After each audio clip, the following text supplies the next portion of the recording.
Ci troviamo in compagnia di Danilo Stramare, classe 1937, ex dirigente industriale, ex sindaco di Segusino. Ben ritrovato Danilo. Grazie. Sì. Danilo, possiamo darci del tu? Certamente, anche perché ci conosciamo da sempre. Grazie. Noi sappiamo che tu hai fatto il tedoforo durante queste recenti Olimpiadi Milano-Cortina 2026, sì. Ma questa non ti è un'esperienza nuova. Ben 70 anni fa hai portato la fiamma olimpica con lo stesso ruolo. Che cosa provi, cosa hai provato adesso a portare la fiamma olimpica e che cosa provavi 70 anni fa? Avrei voluto prendere la fiaccola anche quest'anno a correre su per la Moschita de Quero, però mi sono accorto che non avevo la forza di fare questo, per cui ho portato la fiacca con uno spirito diverso, uno spirito forse anche più profondo questa volta. Diciamo che ho vissuto quel momento non come una continuazione di quella esperienza, ma come un'esperienza nuova che mi apriva a un altro mondo, il mondo, diciamo, che sta finendo per me, cioè una vita che sta finendo, e volevo viverla intensamente per quello. Allora ero un giovanotto di 18 anni e poco più, pieno di energia, pieno di entusiasmi, sai, ma quegli entusiasmi un po' nascosti dalla forza fisica, dall'esuberanza. Questa volta questi entusiasmi non li avevo forse, però mi sono commosso tantissimo questa volta. Diciamo che quella esperienza di dopo 70 anni rifare il tedoforo mi ha riempito di entusiasmo e anche di felicità. Qual è il significato di portare la fiamma olimpica? Diciamo che porti la fiamma olimpica per essere partecipe all'avvenimento, non per farti vedere o per farti applaudire, ma perché tu vuoi essere uno di loro, diciamo con un ruolo diverso, perché gli atleti sono atleti, i tedofori sono tedofori, poi ci sono i volontari che sono volontari, poi c'è l'organizzazione, però portare la fiaccola significa questo, voler essere in mezzo a loro, collaborare con loro. Io l'ho sempre intesa così. Ed è un fine anche di far sentire, diciamo, la collaborazione tra i popoli e la pace. Diciamo che, siccome alle Olimpiadi partecipano tutti, è molto importante questa manifestazione ed è stata importante e l'abbiamo vissuta tutti noi con quella importanza. Anche, per esempio, tutti i volontari, mi rivolgo più a quelli che ai tedofori, ai volontari, gente di qualsiasi parte del mondo, di qualsiasi estrazione sociale, donne, anziane, vecchi, bambini, giovani, un mondo che mi ha entusiasmato. Come sei stato selezionato per fare il tedoforo? Diciamo che ho fatto domanda per fare il volontario e mi hanno convocato a Belluno perché alla mia età volevano pur vedermi in faccia, perché ero un 89enne, sai, e sono andato a Belluno e ho portato la fiaccola che avevo a casa e non c'era più niente per gli altri, tutti volevano fotografarsi con me perché era un avvenimento, diciamo. E così il selezionatore, che è un caro amico, adesso è diventato un amico, mi ha detto: ma vuoi portare anche la fiaccola? Ma sono venuto per quello, io ero convinto che fosse una selezione per fare il tedoforo. Ah, ok. E invece ha detto: bene, dice, allora facciamo uno e anche l'altro. Perfetto, quindi hai fatto anche il volontario alla fine? Ho fatto il volontario per 9 giorni. E qual è l'esperienza che ti è piaciuta di più, fare il volontario o il tedoforo? Diciamo sono due cose completamente diverse. Tu portare la fiaccola sei la prima donna, no? Tutti ti applaudiscono, tutti ti cercano, ti intervistano, diciamo che sei là, sei l'unico che la porta in quel momento. Mentre fare il volontario vuol dire tirarsi su le maniche, aiutare, tribulare, correre, aiutare gli altri, tante altre cose, però come spirito mi sono piaciuti altrettanto, tutte e due le esperienze. Tu Danilo, quando avevi 19 anni che hai avuto la possibilità di fare il tedoforo, eri un atleta? Sì, ero un atleta, sì, ero uno sportivo, perché a 18 anni non si è ancora atleti.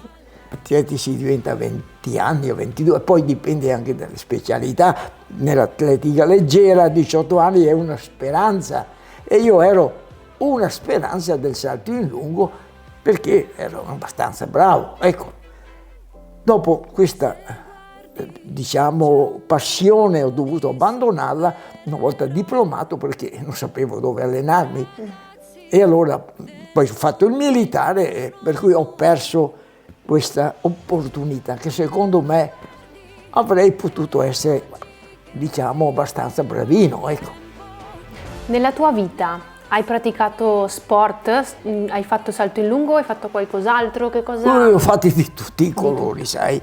Ho fatto prima atletica, poi tennis, poi sci, poi golf, poi un po' di tutto. Io ho fatto lo sportivo a tempo pieno, naturalmente compatibilmente con il lavoro, con la famiglia, con i figli, con tutte quelle cose. Ma diciamo che un altro sport che ho fatto volentieri, che è quello che mi ha riempito l'anima, diciamo, è la montagna. Cioè non è uno sport, perché io non ero un arrampicatore, ero un montanaro, un camminatore, però quello è quello che forse mi è piaciuto più di tutti. Perché? Perché la montagna ti dà tantissimo. La montagna è grande come il mare, e come tutte le cose grandi pretende sentimenti grandi. Secondo te, nella tua vita, che importanza ha avuto lo sport e l'attività fisica in generale?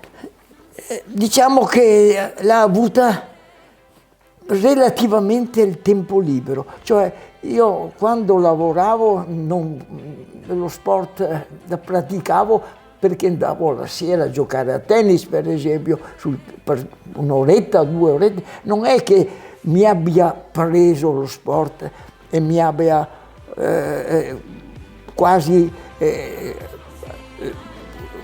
coinvolto più di tanto. L'ho praticato con quello spirito di leggerezza, come che sia, diciamo, proprio uno sport e non una professione, non, capito? Un divertimento, uno svago. Un divertimento sano, ecco. Ok. Però sempre un divertimento. Io non ho mai fatto lo sport se non per divertirmi. Al giorno d'oggi sappiamo, anche grazie a numerose ricerche scientifiche, che l'attività fisica è fondamentale per la nostra salute. Tu personalmente quanto ritieni che lo sport e l'attività fisica ti abbiano contribuito alla tua salute e a portarti a questa età così bene? Diciamo che ci vogliono 2 cose importanti: la fortuna e la passione. La fortuna di essere sani, diciamo di non aver malattie gravi. Malattie le abbiamo tutti, qualcosa lo abbiamo tutti, anch'io, ecco. Però bisogna avere la fortuna di star bene. E dopo la passione. Sulle cose, se tu non ci metti la passione, in tutti i sensi, diciamo.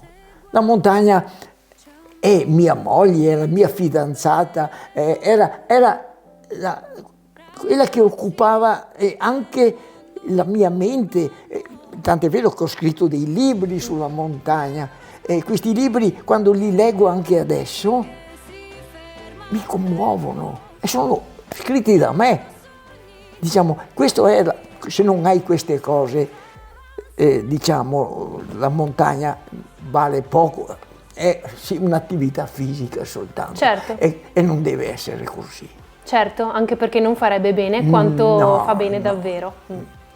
Allora Danilo, ti abbiamo visto anche in Rai, hai fatto delle interviste in Rai per la televisione italiana e ti è stata fatta un'osservazione molto interessante, una domanda molto interessante e tu hai risposto che dopo la pensione ti sei sentito più libero. Sì, la pensione non è la fine della vita, la pensione è un periodo storico che normalmente va dai 60 ai 65 anni fino a... ecco, è il momento, è il periodo nel quale tu sei completamente libero, che non devi più pensare ad altre cose, al lavoro, tu sei libero di essere te stesso, sei libero di fare le cose che ti piacciono, sei libero di correre, di andare in montagna, sei libero di fare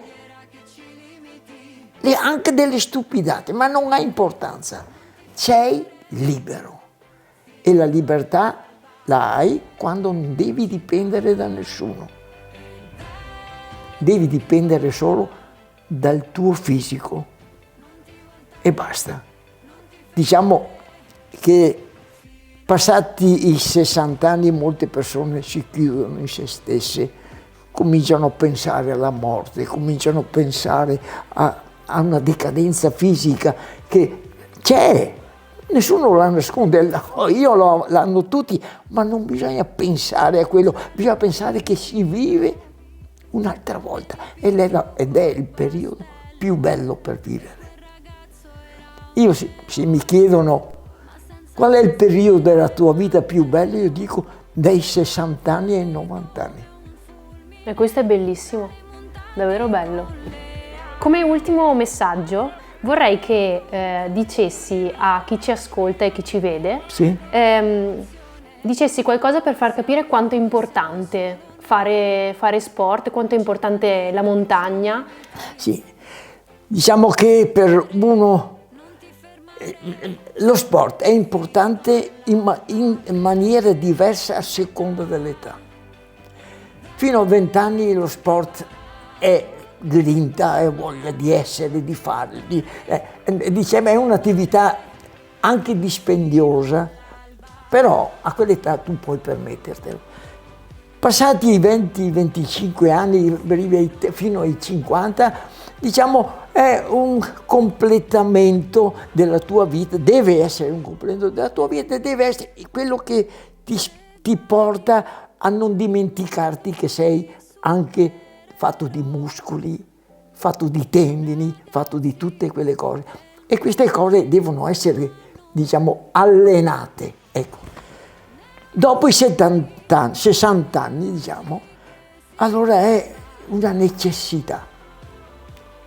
Dopo i 60 anni devi fare sport, naturalmente in proporzione alla tua salute, alla tua possibilità, alle tue cose, ma devi muoverti, devi soprattutto camminare, quello è.